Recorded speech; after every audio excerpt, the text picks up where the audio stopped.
pancakes. To make pancakes, we need to sift maida and baking powder.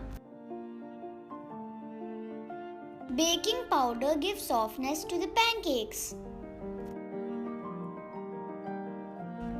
Add milk and mix well.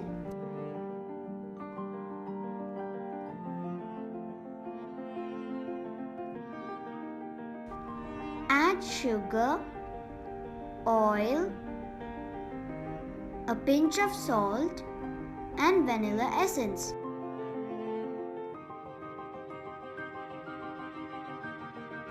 Mix the ingredients to form a batter.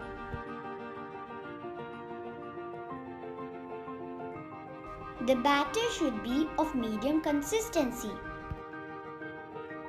Heat a frying pan and pour the batter. Cook for 2 minutes and flip it. Cook this side for another 2 minutes.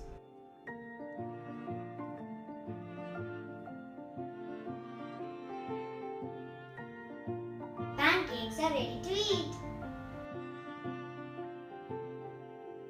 Top up with some honey. Enjoy and relish every bite.